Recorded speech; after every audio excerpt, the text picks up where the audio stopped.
오늘은 더 신실하고 단단하게 라는 제목으로 하나님의 말씀을 증거하도록 하겠습니다. 성도님들, 혹시 시험이라고 하면 어떤 것이 떠오르십니까? 어떤 사람들에게는 아마도 시험이라는 것이 전날 밤을 지새우면서 공부했던 벼락치기가 떠오를 수도 있는 거고요. 또 어떤 사람에게는 시험 당일 쩔쩔맸던 긴장감과 불안함이 떠오를 수도 있습니다. 그리고 저 같은 사람에게는 시험을 보는 과정과는 상관없이 시험을 끝난 다음에 해방감을 느끼는 그런 것이 떠오를 수도 있겠죠. 그리고 또 다른 분들에게는 시험이 끝난 후에 친구들과 같이 채점을 하면서 느꼈던 성취감이나 실망감이 기억될 수도 있습니다. 성경에서도요, 이 시험이란 단어가 등장을 합니다. 그런데 그 시험은 보통 두 가지를 말하고 있습니다. 첫 번째 시험은 하나님이 하시는 평가를 의미합니다. 하나님께서 우리의 믿음이 어떤지를 검사하는 것이죠. 대표적으로요, 아브라함에게 주었던 시험이 있습니다. 어떤 시험이죠? 아들 이삭을 번제로 바쳐라 라는 시험입니다. 그 같은 경우가 바로 이 평가에 해당되는 것이겠죠. 두 번째 시험은 유혹을 이야기합니다. 주기도문에 이런 말이 있죠. 우리를 시험에 들게 하지 마시옵고 라는 말씀이 있습니다. 여기서 얘기하는 시험은 평가가 아니라 우리를 유혹에 빠지지 않게 해달라는 간구로 봐야 된다라는 겁니다. 이렇게 성경에서는 두 가지의 시험이 존재한다라는 겁니다. 첫 번째는 뭐라고요? 하나님이 하시는 평가. 두 번째는 유혹을 이야기합니다. 사실이요, 성경을 잘 읽어보시면 창세기는 시험의 역사라고 볼 수 있습니다. 아담과 하와가 뱀에게 시험을 당했죠. 유혹을 받았습니다. 그들은 그 유혹을 뿌리치지 못해서 죄를 짓게 됩니다. 그리고 에덴 동산에서 쫓겨나게 되죠. 그들의 자녀였던 가인 역시 마찬가지였습니다. 가인은요, 자신의 욕심이 시험을 불러왔고 결국 동생을 죽이는 안타까운 일을 벌이게 됩니다. 반면 시험을 잘 통과했던 사람도 있습니다. 대표적으로 노아가 그랬습니다. 노아는 비가 오지 않던 시절에 하나님이 폭우와 홍수를 말씀하셨습니다. 그리고 방주를 지으라고 명령하시죠. 그 시험을 잘 통과하게 되었습니다. 그래서 방주를 짓고 노아의 가족 8명은 살아남게 되는 역사를 보게 되었죠. 또 조금 전에 언급해드렸던 아브라함 역시 시험을 잘 통과했습니다. 그래서 아브라함 이삭을 바침으로 인해 하나님께 믿음의 자녀, 믿음의 조상이라는 인정을 받게 됩니다. 언급하진 않았지만요, 성경에 나오는 대부분의 인물들은 보통 시험을 받았습니다.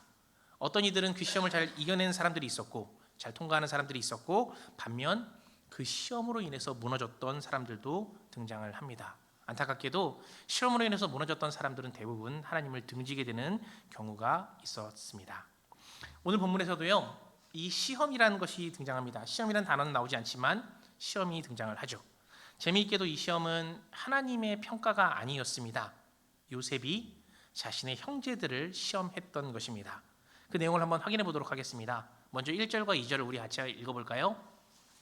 1절, 2절입니다. 함께 읽겠습니다.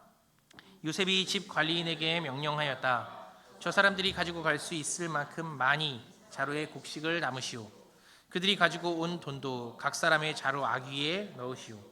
그리고 어린아이의 자루에다가는 곡식값으로 가지고 온 돈과 내가 쓰는 은잔을 함께 넣으시오. 관리인은 요셉이 명령한 대로 하였다. 아멘. 요셉과 그 형제들은 식사를 했죠. 형제들이 술에 거하게 취할 정도로 연애를 즐겼습니다. 하지만 이때 취하지 않은 인물이 있었던 것으로 보입니다. 그 사람은 누구입니까? 요셉이죠. 요셉은 형제들을 곤란에 빠뜨리기 위해서 계획을 꾸미고 있었습니다. 그리고 그것을 실천합니다. 관리인에게 이렇게 말하죠. 형제들의 자루에 최대한의 곡식을 담으십시오. 그리고 그들이 가져온 돈도 각 사람 자루 어귀에 넣으십시오. 또 어린아이 막내 베냐민의 자루에다가는 내가 쓰는 은잔을 함께 넣어두십시오. 요셉은 이집트 총리이죠. 그 이집트 총리가 쓰는 아주 귀한 은잔을 막내 베냐민의 자루에 같이 넣으라고 이야기를 합니다. 그리고 날이 밝게 됩니다. 요셉의 형제들은 고향에 굶고 있는 가족들을 위해서 빨리 떠나야 하는 거죠. 그래서 그들은 바로 나귀를 이끌고 길을 나섭니다.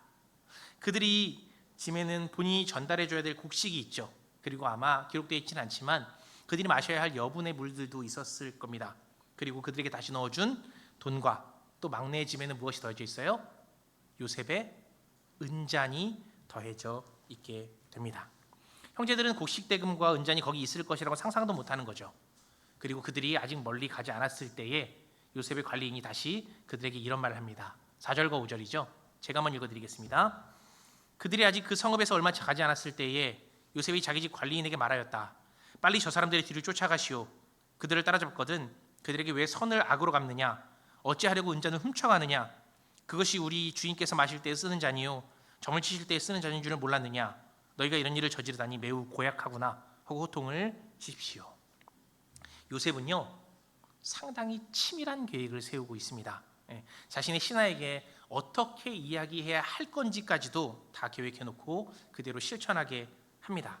이 모든 것들이 뭐라고요? 형들을 시험하기 위한 요셉의 시나리오였다라는 겁니다. 관리인은요 형들에게 요셉이 시킨 그대로를 이행합니다. 형제들을 따라잡고 그들을 불러서 호통을 칩니다. 왜 선을 악으로 갚습니까? 왜 은잔을 훔쳐갑니까? 그 잔은 저희 주인이 마실 때 점을 볼 때 쓰는 잔인데 왜 이것을 쓰십니까? 아주 고약하신 분들이군요. 이런 이야기를 해대는 거죠. 원래요 이집트는 점성술이 상당히 발달했던 나라입니다. 자연 현상들을 보면서 별들을 관측하면서 국가의 길흉을 점쳤습니다. 또 그 외에도요 다양한 점술 방법이 존재했습니다. 왜 저희 TV를 보면은요 무당들이 막 이렇게 막 뭘 흔들잖아요. 그리고 앞에다 촥 뿌리죠. 뭘 뿌리죠? 그렇죠, 맞아요. 다들 다 아시는군요. 네, 이렇게 쌀을 막 흔들더니 촥 뿌려요. 그리고 뿌린 모양을 보면서 너 귀신이 있어. 뭐 이런 얘기를 하잖아요. 네, 그런 것처럼 비슷한 점들이 이집트에서도 있었다는 겁니다.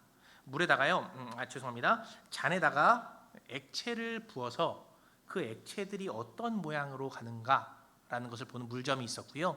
그리고 또 물을 미리 부어놓거나 기름을 먼저 부어놓은 다음에 그 위에다가 물이나 기름을 떠들여서 그 모양이 어떻게 변하는가를 보는 기름점도 있었습니다. 그리고 물을 붓고 또는 술을 붓고 그 위에 포도주를 부어서 그 모양이 변하는 모습을 보게 되는 그런 술점까지도 있었다라고 이야기를 합니다. 그 은잔이라는 것은 그런 점을 볼 때 쓰는 아주 유용한 도구였다라는 거죠. 그런데 우리가 기억해야 할 것이 있습니다. 그럼 요셉은 이것으로 점을 봤을까요? 안 봤을까요? 네. 성경에 나와 있지 않지만 제 생각에는 아마 굳이 점을 볼 필요는 없었을 겁니다. 왜냐하면요 요셉은 이런 점을 보지 않아도 하나님께서 늘 그에게 미래를 예측할 수 있는 지혜를 주셨잖아요. 예를 들어서 술 맡은 관원장이랑 떡 맡은 관원장이 있을 때 그들의 꿈을 해몽해 주면서 그들의 미래를 예언했었잖아요. 그리고 그 예언도 다 맞았었고 또 애굽 왕이 꿈을 꿨을 때 그 꿈을 해석해 주죠. 그러면서 인해서 그 미래를 다 마치게 되는 일이 있었잖아요. 하나님을 믿는 요셉이 그리고 그러한 지혜가 있는 요셉이 굳이 점을 봐서 미래를 예측할 필요는 제가 보기에는 없었을 것 같습니다. 믿음이 있다면 지혜가 있다면 말이죠. 그래서 요셉은 아마 그 점을 보지 않았을 거라고 생각합니다. 그러나 요셉은 그들을 공경에 빠뜨리게 하기 위해서 왜 점을 보는 은잔을 가져갔느냐라는 약간의 거짓말을 섞게 되는 거죠. 사실 관리인은 그냥 시키는 대로 하는 사람이니까 그런 거짓말을 시키는 대로 했죠. 요셉이 시킨 대로 연기하고 그리고 또 그렇게 전달했을 뿐입니다. 이렇게 해서 아주 공경에 처하게 될 위기에 있었던 형들이 있습니다. 그런데 형들의 입장을 다시 한번 더 대변해 보겠습니다. 형들에게 어제의 날은 어떤 날이었습니까? 곡식을 얻으러 갔고 정탐꾼이 아니라는 것을 증명하러 간 날이잖아요. 그런데 정탐꾼이 아니라는 그런 누명도 벗겨졌고 또 곡식을 얻었을 뿐만이 아니라 이집트 총리와 같이 식사를 하는 아주 영광스러운 자리에 가게 되었죠. 또 그토록 원하던 누구도 되찾았어요. 시므온도 되찾게 되었잖아요. 베냐민도 무사히 데려갈 수 있게 되었습니다.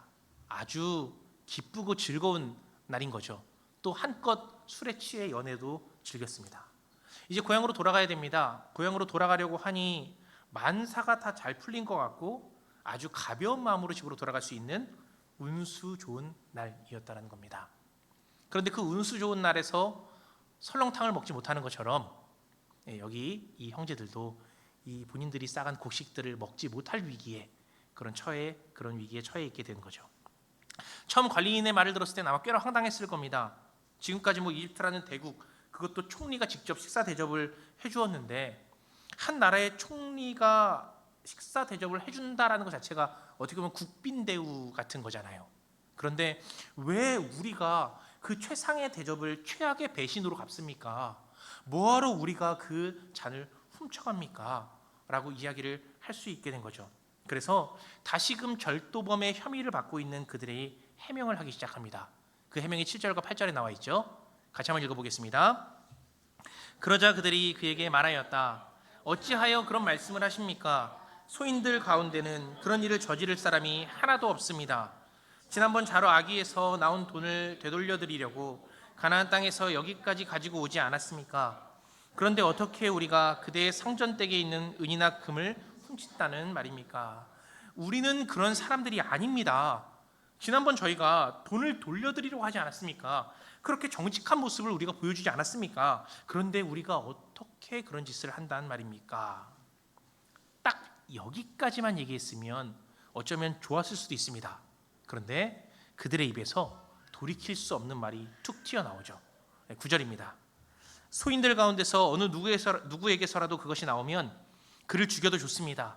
그리고 나머지 우리는 주인의 종이 되겠습니다. 형제들은 지금 억울한 거예요. 그래서 무고함을 이야기하기 위해서 툭 던진 말이지만 사실 상당히 위험한 말을 했습니다. 사실이요, 당시 법률로도 절도를 했다 그래서 사형을 하진 않습니다. 하지만 누구의 물건을 훔친 거예요? 이집트 총리의 물건을 훔친 거잖아요. 이 이야기는 완전히 다른 이야기가 됩니다. 그렇게 되었을 때는 지도자에 대한 반역죄 또는 내란죄가 덧입히기 때문인 거죠. 그리고 심지어는 이제 국가의 체제를 무너뜨리는 여적죄 같은 거로 판단이 되어서 어쩌면 당연하게 사형을 받을 수도 있었을 겁니다. 그래서 형들은 무죄를 주장하기 위해서 더 큰 이야기를 했던 겁니다. 만약에 그런 사람들이 존재한다면 그를 죽여도 좋습니다. 또 여기 있는 남은 모든 사람들은 당신들의 노예가 되도록 하겠습니다. 이렇게 엄청난 얘기를 얘기하는데 관리인은요, 약간의 관용을 베풀듯이 다른 이야기를 합니다. 좋습니다. 당신들이 말한 대로 합시다. 하지만 사형까지는 하지 않겠습니다만 훔친 사람, 그 사람은 반드시 우리 주인의 종이 되어야 합니다. 하지만 나머지 사람들은 풀어주겠습니다. 다 한 사람을 죽이고 나머지가 노예가 돼도 좋다라고 형제들은 얘기했지만 아닙니다. 그렇게까지 할 필요는 없습니다. 훔친 사람만 노예가 되면 될 것 같습니다라고 약간의 관용을 베풀게 되죠.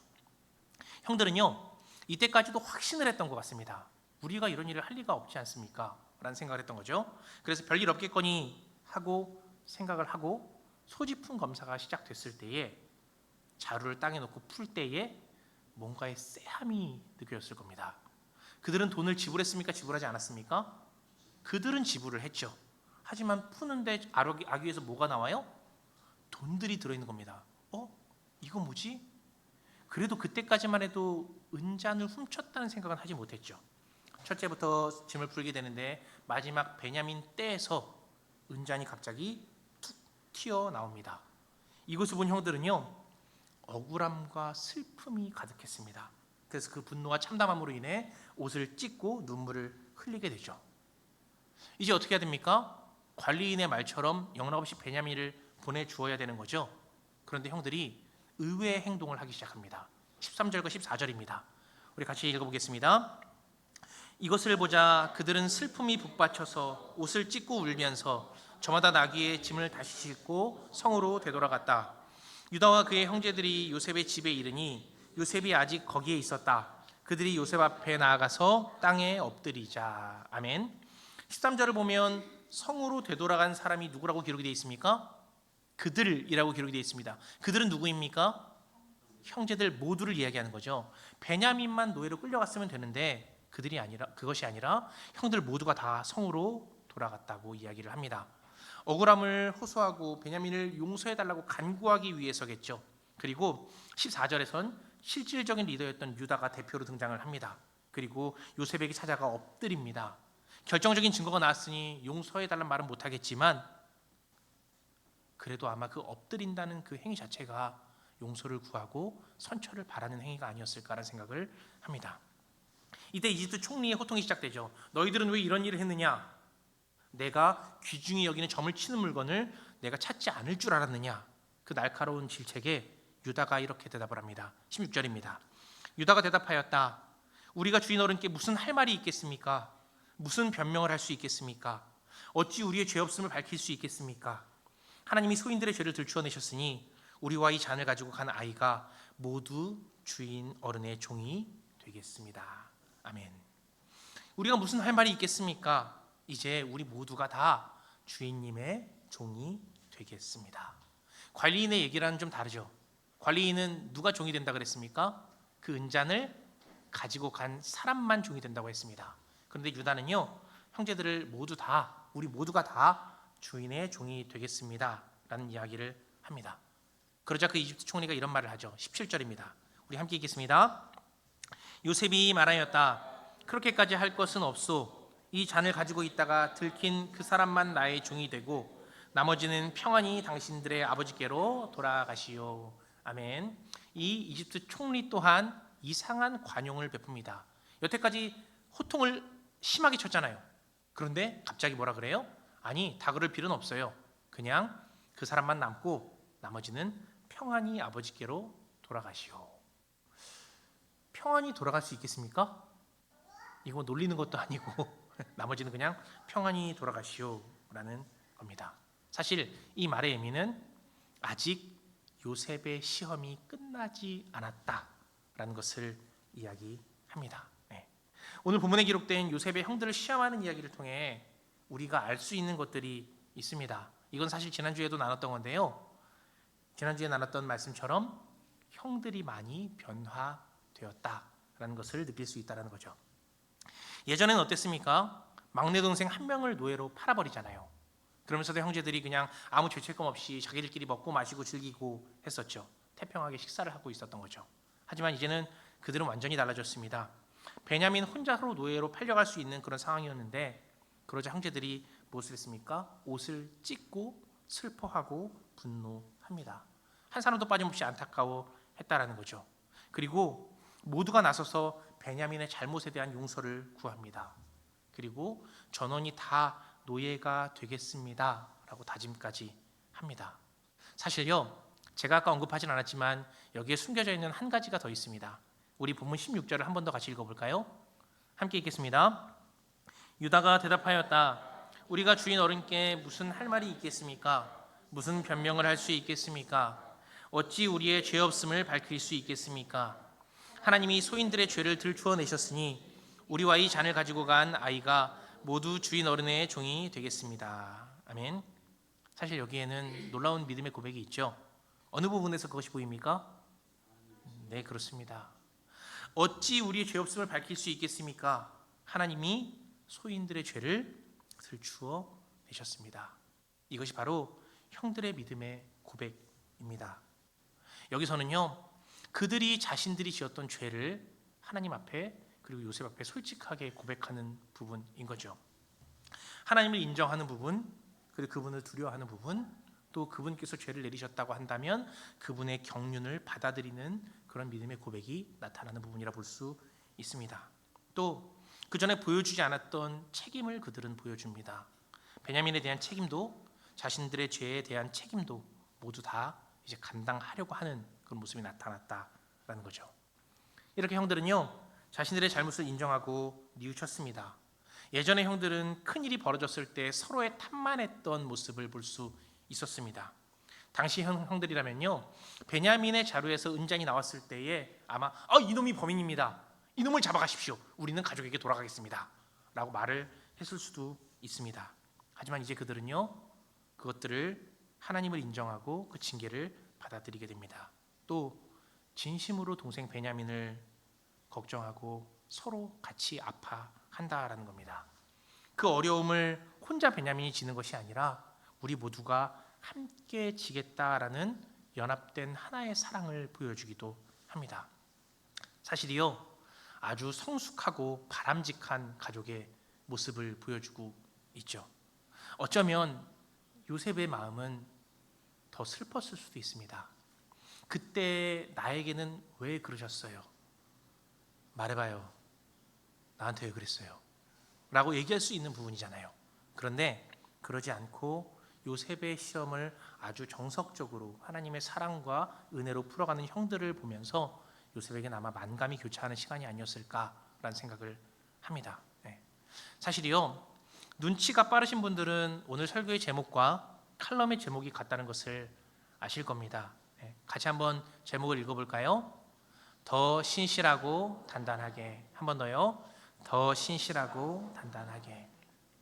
사실 요즘 저의 고민은 이것입니다.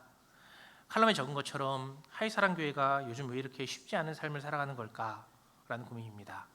그 이유는 무엇일까? 어쩌면 이 시간이 우리 주님께서 우리를 훈련시키는 것은 아닐까? 또 어쩌면 우리가 하나님 앞에 믿음의 시험을 겪고 있는 것은 아닐까? 라는 생각이 들더라고요. 이거와 연결해서 이런 질문이 떠올랐습니다. 그럼 우리는 그 시험을 어떻게 대처하고 있지? 설교 초반에 제가 이런 말씀을 드렸죠. 창세기는 시험의 역사이다. 그런데 사실 지금 우리들 또한 마찬가지입니다. 우리들의 삶도요, 시험의 역사입니다. 어떤 때는 하나님의 평가에 대한 역사이기도 하고요, 어떨 때는 우리 스스로가 걸리는 유혹에 대한 역사이기도 할 겁니다. 다만 확실한 것은 이것입니다. 이 시험을 잘 통과하게 된다면 주님께서 예비하신 것처럼 예비하신 생명의 면류관과 의의 면류관, 그리고 그분과 동행하는 축복이 우리를 기다리고 있을 것입니다. 그리고 만약 이 시험을 잘 치르지 못한다면 광야 40년 동안 헤매었으나 결국 가나안 땅을 들어가지 못하는 이스라엘 백성들처럼 헛것만 따르다가 끝나는 인생이 될 것입니다. 저는 이런 생각도 들더라고요. 만약 하나님이 우리를 버리지 않는다면 평생 시험을 주시겠지? 그런데 만약에 우리가 또 그 시험을 통과하지 못한다면 어쩌면 우리의 인생은 시험만 보다가 끝나는 인생이 될 수도 있겠구나 라는 생각도 들었습니다. 성도님들, 분명 지금의 시험은요, 하나님이 우리를 사랑하시는 결과일 겁니다. 하나님이 우리를 사랑하시기 때문에, 내다 버린 자식이 아니기 때문에 우리를 위해서 시험을 주시는 것이겠죠. 우리를 사랑하시기 때문에 우리에게 이런 고난과 역경의 시간, 또는 훈련의 시간, 또는 하나님이 인정할 수 있는 그런 시간을 주시는 것일 것입니다. 그것이 저는 우리를 더 신실하고 단단하게 만든다는 확신을 가지고 있습니다. 어려움 가운데서요, 저는 항상 이런 기대를 품고 살아가는 것 같아요. 믿음도 개뿔도 없는 무익한 종이지만 주님께서 우리를 위해 뭔가 준비하고 계신 것들이 있지 않을까? 우리에게 또 기회를 주시는 것이 아닐까? 이 기회를 믿음으로 넘어가면 하나님께서 우리에게, 우리들의 삶과 또 우리들의 교회에 얼만큼 큰 일과 놀라운 일들을 보여주실까라는 기대가 저에게는 있습니다. 이 시험을 통해 우리가 더 얼마나 행복해질까라는 그런 생각이 있다라는 거죠. 요셉의 형들은요, 요셉의 시험을 믿음으로 반응했습니다. 동생과 함께 그 고난에 같이 공감하며 슬퍼하며 또 같이 노예가 되겠다 책임을 지며 모든 상황을 하나님을 통해 바라보려고 했다라는 겁니다. 그리고 자신들을 향한 징계 또한 겸손하게 받아들이게 됩니다. 분명 지금 우리들의 삶도 또 교회도 크고 작은 어려움들이 있습니다. 마냥 기쁘고 즐거울 만한 현실은 아닙니다. 하지만요, 그 요셉의 형들을 보면서 우리 또한 그것을 믿음으로 반응했으면 좋겠다는 생각을 합니다. 기도로 주님의 뜻을 물으며 주님과 소통했으면 한다라는 겁니다. 그리고 이것에 조금 더 힘주어서 말씀을 드리면, 기도만 하지 마시고 하나님의 말씀을 반드시 경청하시기를 당부드립니다. 기도만 하는 신앙을 제가 몇몇 봤을 때에 올바른 길로 가는 경우를 그렇게 많이 보지 못했습니다. 말씀과 기도의 밸런스가 중요하다라는 것을 말씀드리는 거죠. 기도만 하는 인생이 오히려 위험한 길로 가는 경우를 참 많이 보았습니다. 그래서 그들을 반면교사로 삼고 우리는 하나님의 말씀을 통해 기도하고 그것으로 응답받았을 때에 그렇게 기쁘게 사는 삶을 바라고 꿈꾸었으면 한다는 겁니다. 분명히 그 말씀과 기도가요, 우리에게 가져다 주는 것이 있을 겁니다. 이 시험을 지날 때 통과할 수 있는 힘을 줄 거라는 겁니다. 그리고 그렇게 이 시험을 지나갔을 때에 하나님이 주시는 기쁨과 축복은 아마 어마어마할 것입니다. 사랑하는 성도님들, 우리요 꼭 시험을 통과했으면 좋겠습니다. 이렇게 막 뜯기고 찢기고 아파하면서가 아니라 넉넉하게 시험을 통과하는 믿음이 있었으면 한다라는 있다라는 겁니다. 우리들이 이 시험을 지났는데 우리들의 믿음이 차고 넘쳤으면 좋겠다라는 거죠. 그래서 그 하나님의 나라에 들어갈 때에 그 귀한 일꾼으로 설 때에 우리 그 자리에 한 명도 빠짐없이 있었으면 좋겠습니다. 또요, 우리 개인뿐만이 아니라 우리 교회가 이 세상 가운데에서 그렇게 하나님의 손과 발이 되어 영광을 선포하는 귀한 자들이 됐으면 좋겠습니다. 그래서 하나님의 역사를 보게 되고 그것의 기쁨을 누리며 그 하나님을 바라보며 하나님 감사합니다. 우리에게 시험을 주셔서 감사합니다라고 통쾌하게 외칠 수 있는 우리 하이사랑 성도님들이 되시기를 예수님의 이름으로 간절히 축원드립니다. 우리 같이 주님의 뜻을 물으며 한번 침묵 기도하도록 하겠습니다. 하나님이 오늘 나에게 무슨 말씀을 하셨습니까? 혹시 나의 생각을 바꾸라는 것은 없었습니까? 더 나아가서 이건 내가 행동으로 결단해야 할 거야 라고 말씀하신 것은 없었습니까? 우리 다 같이 1분 동안 침묵 가운데서 기도하겠습니다.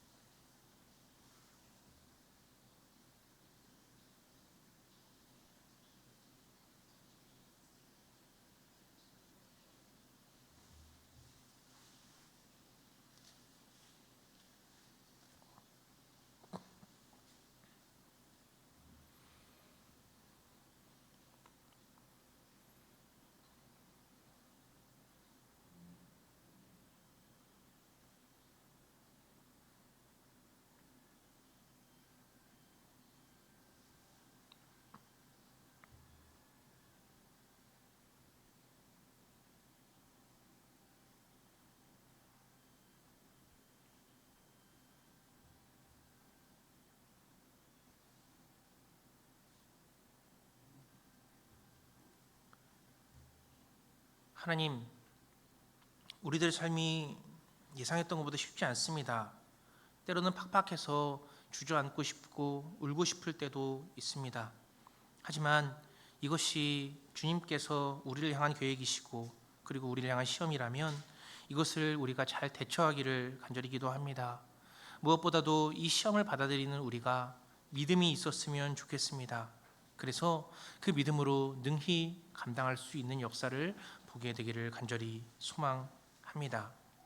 주님이 허락하신 시련들을 말씀과 기도로 이겨가며 하나님의 역사를 보게 되며 하나님이 계획하신 하나님의 나라를 쟁취할 수 있는 그런 믿음을 우리에게 허락하여 주시옵소서. 그래서 이 훈련의 기간을 통해서 더 신실하고 단단한 그리스도인으로 변화시켜 주시옵소서.